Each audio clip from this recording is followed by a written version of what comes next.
chemistry. Bismillahirrahmanirrahim. Assalamu alaikum. Big welcome to my YouTube channel Explore the World of Chemistry. The नन्हे video lecture के बाद मंग the first year the chemistry शपगम number chapter start को the शपगम number chapter नूम the state of matter solid यानी state of matter 3 पदे chapter के बाद मंग the matter dream number state discuss को आगा दे जमन सरा solid د دې نمخ کې ګیس چپټر شوی د دې نمخ کې لیکوډ چپټر شوی دی په دې چپټر کې به موږ زیات د سالډ چې کوم پراپرټي دي زیات په دې باندې بحث کوو راځو ټاپک سایډ ته په ټاپک کې اولنی نمبر خبره وکړو موږ د سالډ چې what is mean by solid یعنی د سټیټ اف میټر کې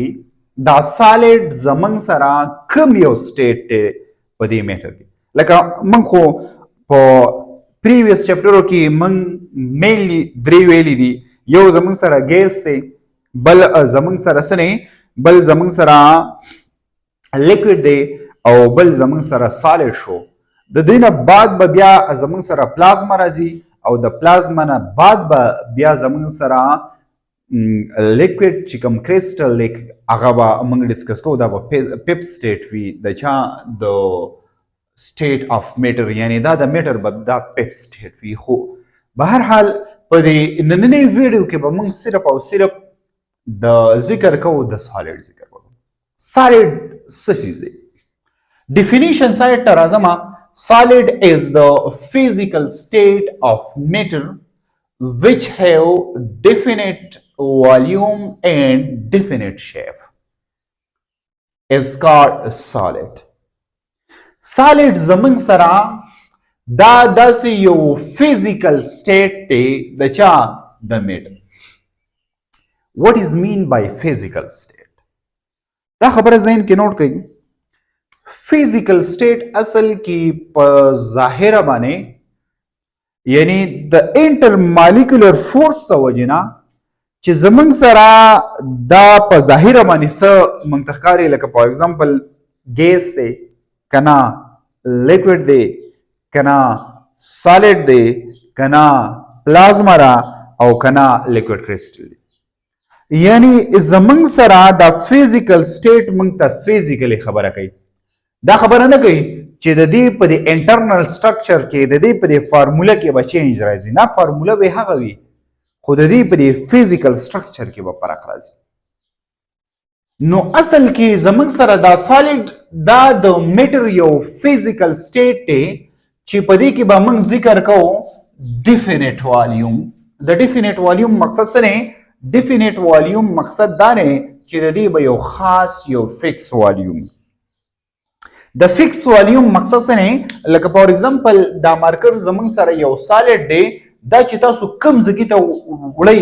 هم او دا دومره ځای به نیسي که فرض که دلته څومره ځای نیسي دا چې تاسو هر ځای ته وړئ نو په هر ځای کې به هم هغومره ځای نیسي یعنی د ډیفینیټ والیوم مقصد هم دا او بیا زموږ سره څه نه انډیفینیټ شیپ ډیفینیټ شیپ به هم وي یو خاص شکل به هم وي د دې په دې شکل کې به څه چینج نه راځي خو شرط به دا وي چې کنډیشن به سیم وي اسې نه چې کنډیشن چینج کوي نو بیا په شیپ کې چینج راځي لکه فار ایگزامپل په ظاهره باندې چې د دې تاسو ته کوم شکل ښکاري نو دا به په هر ځای کې دغه شکل وي خو مقصد زما د خبرې دا دی چې کنډیشن به سیم وي یعنی زموږ سره چې کوم ټمپریچر دی فریشر دا کنډیشن نه په دې کې او فرق نه راځي دا به سیم وي سیم ټو سیم چې کوم ځای ته وړي دا به هم دغه مارکر وي نو د ډیفینیټ شیپ مقصد دا دی چې یو فکس شیپ وي یو خاص شیپ وي لکه فار ایگزامپل دا مارکر زه د چت په سر एकदम هم دغه شانتي وي په بیکر کې एकदम هم دغه شانتي وي په اوبو کې एकदम هم دغه شانتي په ځمکه باندې एकदम هم دغه شانتي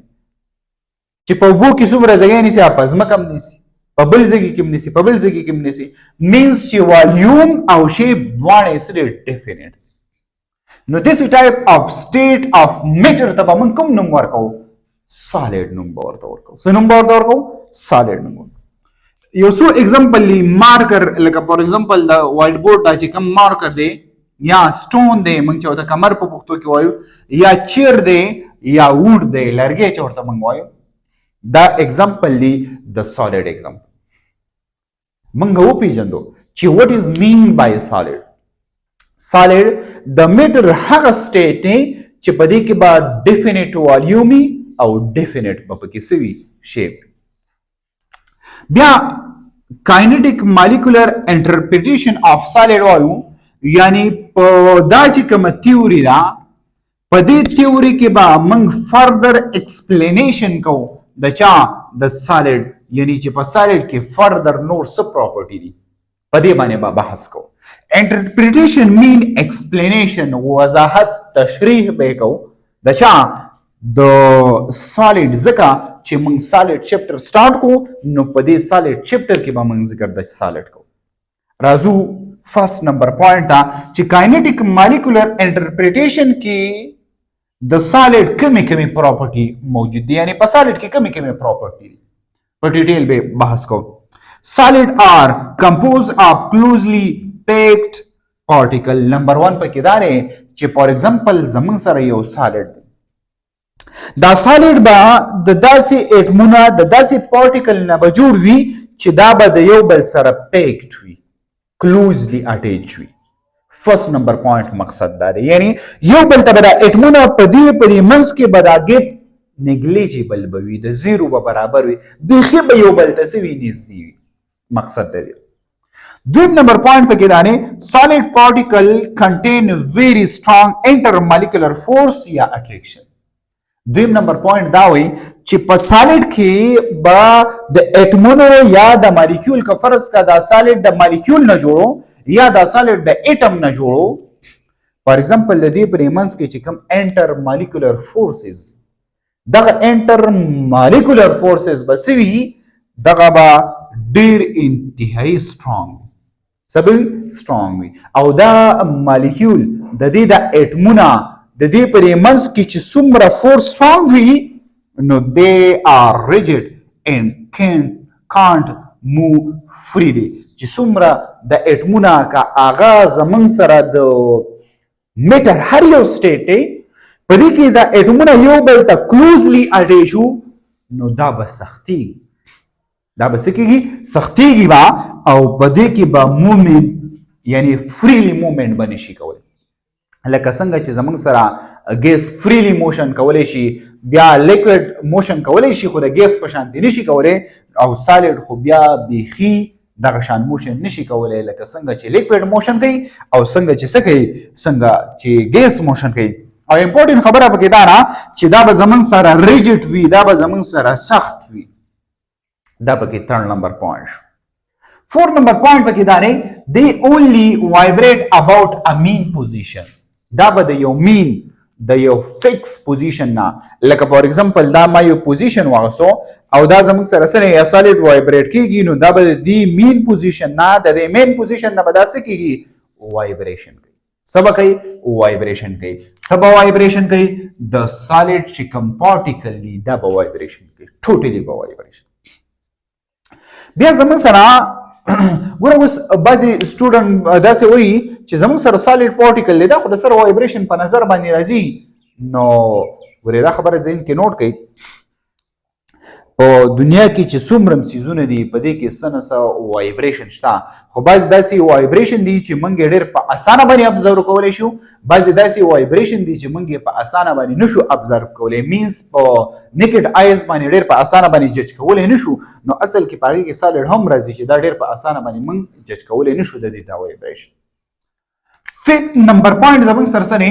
سالډ پارټیکل are more harder than liquid plus gas. دا سالډ چې د کم پارټیکل نه جوړي د کم اټم نه جوړي د کم مالیکول نه جوړي دغه سالډ په دې کې د اټمونو چې دا کم ارینجمنټ دی په دې کې د پارټیکل چې دا کم ارینجمنټ دی دا ډېر په اډر دی دا ډېر په طریقه دی as compared to liquid as compared to gas for example. دا زمونږ سره یو سالډ ٹھیک شو په دې سالډ کې چې کوم پارټیکل دي موږ په دې 5 نمبر پوینټ کې دا خبره وکړه چې دا پارټیکل د دې د ارینجمنت داسې ښایسته په ترتیب باندې وي د چانه as compared to liquid as compared to gas د دې دوه نه به ډېر ښایسته په ترتیب باندې او چې کله زمونږ سره د اټمونه یا پارټیکل په دې سکه په دې سالډ کې داسې ښایسته په ترتیب باندې وي په ښایسته په اډر باندې وي یو پریګولر پیټرن باندې وي نو دغه سالډ به یو پراپر جیومټري یو سپیسیفیک جیومټري به یو خاص جیومټري به یو خاص شکل به وي یو خاص شیپ به وي یو خاص جیومټري دا د څه د وجې نه د دقې ښایسته ارینجمنټ اف پارټیکل د وجې بیا زموږ سره 7 نمبر پوینټ پکې څه نه لیس امټي سپیس لیس امټي سپیس مقصد څه دی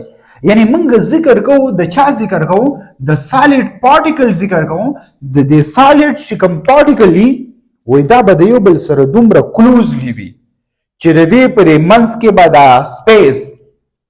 لکه فار ایگزامپل دا اټم د یو بل ته نږدې دي خو په منځ کې سپیس شته دا وګورئ دا دواړه یو بل ته نږدې دي خو هغه ګیپ ختم شوی دی یا کم دی ختم شوی دی یا مکمل او یا کم دی as compared to the چا the liquid او as compared to the gas نو د دې پوینټ د وجینا د دې 7 پوینټ د وجینا د 8 نمبر پوینټ سکیږي امپلیمنٹ کیږي مقصد دا دی چې زمونږ سره ګیس سالډ شکم سره د میټر یو حصہ ده نو دا به انکمپریسیبل ولی ځکه به انکمپریسیبل وي ور لیکوډ هم انکمپریسیبل سالډ هم انکمپریسیبل ولی دغه اټمونه دغه مالیکول یو بل ته دومره نږدې دي چې په دې باندې موږ فورس اپلای کوو نو په دې کې څه کمپریسیبیلیټي نه راځي دا څه کمپریس کیږي نه ولی نه کمپریس کیږي ځکه نه کمپریس کیږي چې دا اټمونه یو بل ته کلوزلی اډي چې دا موږ کمپریس کوو نو ځکه نه کمپریس کیږي چې اټمونه خو د یو بل سره جنګېدلي نور څنګه کمپریس دا به اله کمپریس کیږي چې د اټمونو په منځ کې ګیپ یو موږ په زور راولو دا ګیپ وروته ورو ختمیږي نو اله به کمپریسیبیلیټي پکې وي یعنی که فرض کړئ دې اټمونو په منځ کې ګیپ نه ونه کمپریسیبیلیټي و پکې نه وي او بل پکې پوینټ سره هاي ډینسټي به هاي ډینسټي څه ده ډینسټي موږ ډینوټ کوو په ډي باندې او برابر دی د ماس پر یونټ والیوم یعنی زمون سره ډینسټي ډایرکټلی ریلیشن دی ماس ته او انورسلی ریلیشن دی والیوم ته ګوره چې څومره په سالډ کې اټمونه یو بل ته کلوزلی اټیچ هغومره به د دغه میټر د دغه سالډ دا والیوم به کم وي چې څومره یو سمپل اگزامپل زه تاسو له درکوم د سټوډنټانو یو قطار دی د یو بل نه لري ولاړ دي نو چې لري ولاړ دي نو دی به ډېر ځای نیولی دا څومره ځای چې نیسي مقصد دا دی دې ته موږ والیوم وایو اوس که فار ایگزامپل دا سټوډنټان یو بل موږ ته کلوز راولو موږ کلوز کړو دا سټوډنټان نو ځای به کم نشي ماس خو هغه دی ماس کې به چینج نه راځي خو د ماس په وجه باندې دغه که فرض که موږ کمپیریزن وکړو د چا د والیوم او د ماس وکړو نو ماس خو هغه دی خو والیوم کم شو نو موږ داسې وایو ماس سیوالی او والیوم کم انورس ریلیشن دی نو چې کله موږ د سالډ ذکر کوو نو په سالډ کې به ډینسټي سیوای ولي چې ماس سیوای ولي موږ دا خبره کوو ځکه چې د اټمونو په منځ کې ګیپ کم وي او چې ګیپ کم وي نو والیوم به څه وي چې ډینسټي سیوا والیوم به کم وي ځکه چې انس ورسوي والیوم کم دی نو ځکه ډینسټي سیوا نو د سالډ ډینسټي به سي د سالډ ډینسټي به سیوای دا پوینټ یاد ساتئ د چا نه به سیوای د ګیس نه او د لیکوډ بل امپورټنت خبره پکې دا ده چې دا سالډ پارټیکل چې کوم دي دا یو بل ته دومره نږدې دي نو دا به د یو بل سره کولیجن هم نه کوي ځکه به کولیجن نه کوي لکه فار ایگزامپل دا خو صرف وایبریشن موشن کوي د یو مین پوزیشن نه وایبریټ کیږي لکه فار ایگزامپل د ګیس مالیکول دی هغه مکمل فری وي داسې کنه لک فورس اف اټریکشن پکې وي خو تقریبا فری وي دا مالیکول داسې مومنټ کوي دا پسې داسې کوي دا راشي یو بل سره ټکراو شي سالډ پارټیکل خو د یو بل سره دغه سټرونګلی هولډي نو د یو بل سره ټکراو څنګه شي هغه الریډي د یو بل سره لګېدلي دي فردر خو کولیجن نشي کولی فردر خو د دې ځکه د اټم دلته نشي راتلی چې د دې لاندې چې کوم اټم دی د دې سره کولیجن وکړي هغه سټرونګلی اټیچ دي سټرونګ انټرمالیکولر فورس دی پکې سټرونګ اټریکشن پکې دی نو د دې 9 نمبر پوینټ دا مقصد دا دی چې there is no collision between solid particles 10 نمبر پوینټ پکې څه نه kinetic energy is less than liquid and gas exactly kinetic energy موږ څه ته وایو kinetic energy هر هغه انرژي ته وایي چې کوم انرژي د یو فار ایگزامپل یو باډي روانه ده او د دې باډي د موشن د وجه نه چې کومه انرژي پروډیوس شي د ته موږ کاینټیک انرژي او کاینټیک انرژي د سالډ تقریبا میلیون ټایم دا سره کمه ده د چانه د ګیس نه او د لیکوډ نه مقصد د دې دا دی په سالډ پارټیکل کې کاینټیک انرژي نشته لکه دا ډیفیوژن کاینټیک انرژي زیات طرف اشاره ده ډیفیوژن یعنی ډیفیوژن ډیر نشي کولی چې کاینټیک انرژي وې سنسوي نو دی به وایبریشن د ډیفیوژن د لیکوډ په شان کولی ډیفیوژن به د ګیس په شان کولی خو کاینټیک انرژي دومره نشته نو ځکه د ګیس او د لیکوډ په شان ډیفیوژن نشي کولی دا زموږ سره د سالډ ډیفینیشن او ورسره کاینټیک مالیکولر انټرپریټیشن مین وضاحت of solid یعنی د solid further وضاحت موږ